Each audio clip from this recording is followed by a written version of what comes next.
Hey everyone, welcome back to Daily Cafe Chat. I'm Emily, and it is Friday, May 29th. Lisa, you made it.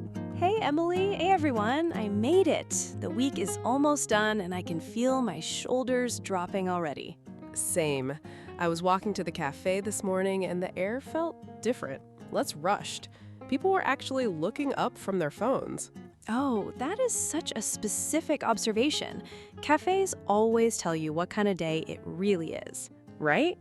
And on the way here, I passed a newsstand with a magazine cover from Cannes, and it pulled me in for a full minute.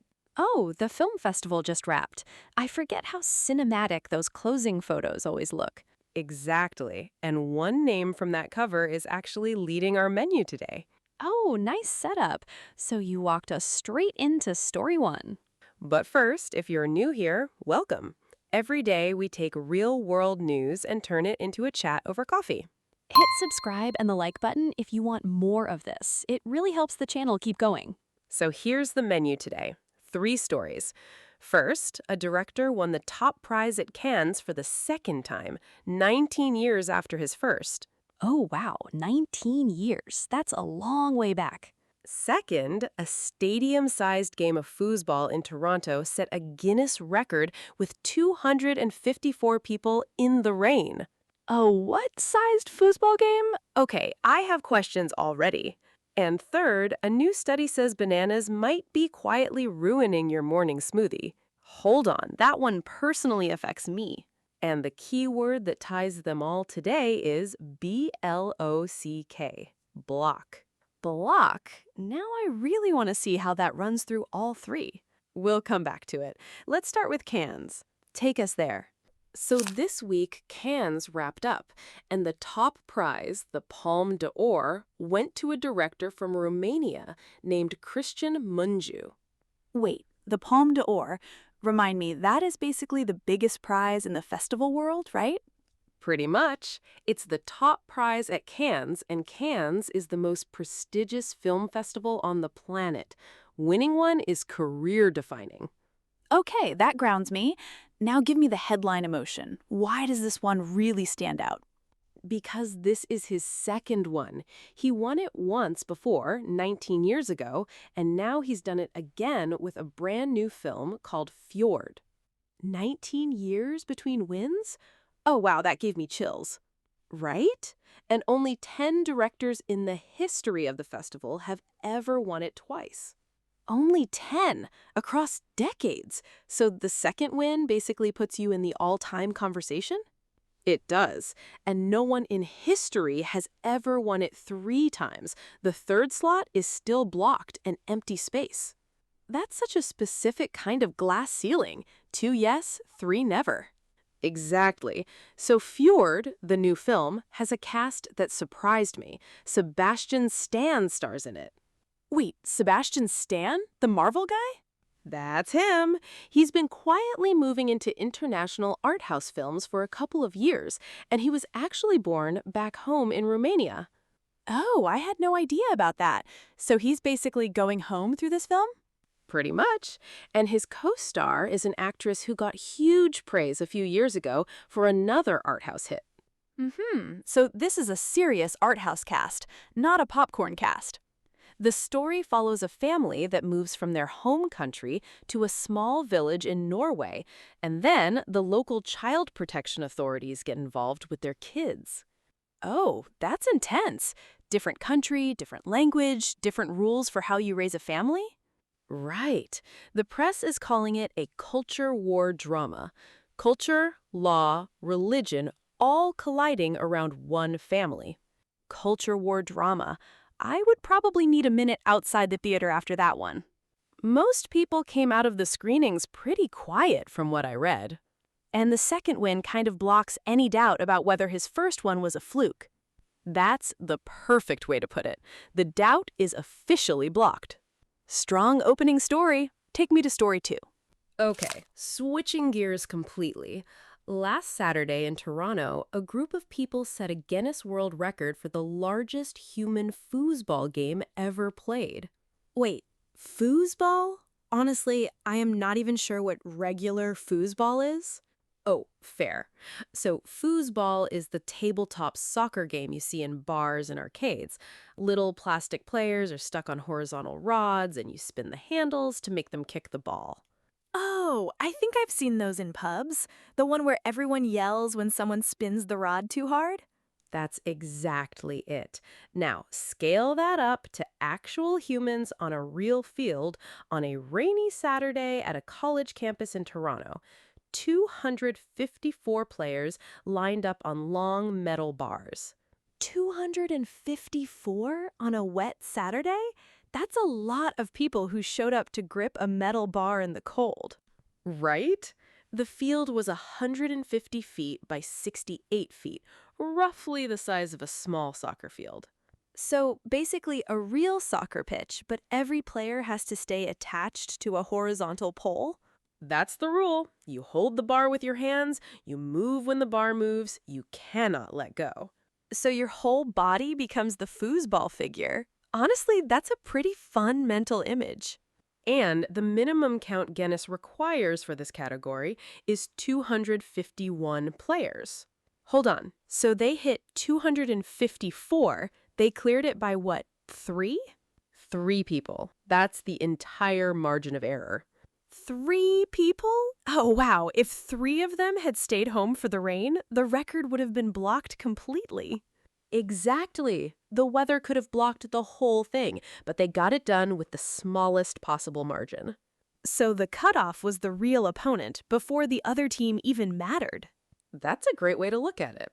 And speaking of the other team, there was a real scoreboard. Team Green beat Team Blue 12-9. A real match score, so this was not just a photo opportunity. No, it was a real organized game. The sponsor was the local lottery group, OLG, which is officially backing Toronto as a host city for the FIFA World Cup. Oh, that makes sense. Toronto is one of the host cities for the 2026 World Cup, so this is a warm-up vibe project. Pretty much. They're leaning into anything that builds soccer energy in the city, and human foosball gets people in their bodies and laughing. It's so different from tabletop foosball, or table football as the British say. Same game, different names depending on where you are in the world. Honestly, after this story, I just want to be on a green team holding a metal bar in the rain. Right? That sounds like the most fun a Saturday could possibly be. I would sign up. Okay, what's the last one? Okay, last one. A study came out earlier this week from UC Davis working with a UK university and a research arm of Mars. Wait, the candy company has a research arm? Yes, they have a science division too. Anyway, this study might ruin a few smoothies. Bananas may be canceling almost all the heart-healthy benefits in your morning blend. Hold on. Bananas, the thing I drop into every smoothie automatically? Same. But here's the number. If you add a banana to a berry smoothie, you only absorb 16% of the heart-healthy compounds. 84% is just gone. 84%? That's not a small loss. That's basically the whole point of the smoothie blocked. That word fits perfectly. The bananas are blocking the good stuff. What's the good stuff exactly? What are we losing? These compounds are called flavonols. Flavonols. You find them in berries, cocoa, apples, tea. They're linked to better blood flow, lower blood pressure, sharper focus. Flavonols. Okay, this is the kind of word I want to actually remember. Worth remembering. The reason bananas knock them out is an enzyme called PPO, short for polyphenol oxidase. PPO. So this is the enzyme that does the damage. How does it work? The moment the blender breaks open the banana cells, the enzyme wakes up and oxidizes the flavonols, turns them into something your body can't really use. Oxidize. That's the same word as when a cut apple turns brown, right? Exactly the same process. PPO is the same enzyme. The brown apple slice and the blocked smoothie are the same chemistry.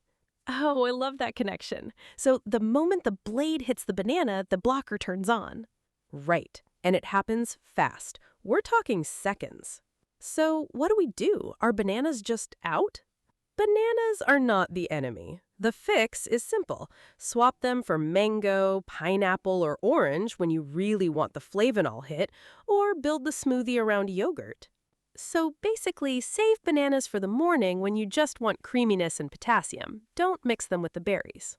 That's the takeaway. The combo is the problem, not the banana itself. Honestly, that one is going to change my weekend smoothie immediately. Same. I'm rebuilding my whole rotation after this. Okay, time to land it. Okay, that wraps the 3 stories for today. Khan, the foosball record, and the bananas. 3 completely different worlds, but the key word totally lined up. Right? Block.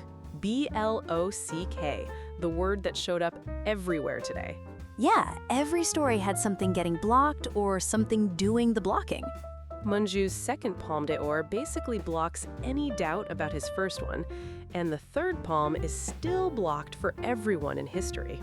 The Toronto crowd almost got blocked by the rain, but they squeezed past Guinness by 3 people. And bananas, the friendly-looking ingredient, are quietly blocking 84% of the flavonols in your smoothie. That last one really got me. Same simple word, 3 completely different shapes. That is what I love about today's keyword. Block as a verb, block as a noun, block as a metaphor. Very flexible. I will be using it differently for a week. So, here's the question for our listeners today. Okay, hit me. Which block story stuck with you the most? Option A, Mungiu winning his second Palme d'Or while the third stays out of reach. Option B, the Toronto crowd clearing Guinness by only 3 people in the rain. Or option C, learning that your banana is blocking your smoothie. That's genuinely hard. They're all so different. Right? Which way did your brain go first? Mine went C. I felt that one in my body. Like, I literally have a banana on my counter right now. Mine is A. Something about that empty third slot in history. 2 yes, 3 never. That feeling stays with me. That's poetic. The blocked record nobody can touch. Let us know in the comments which one you would pick. A, B, or C. We do read them.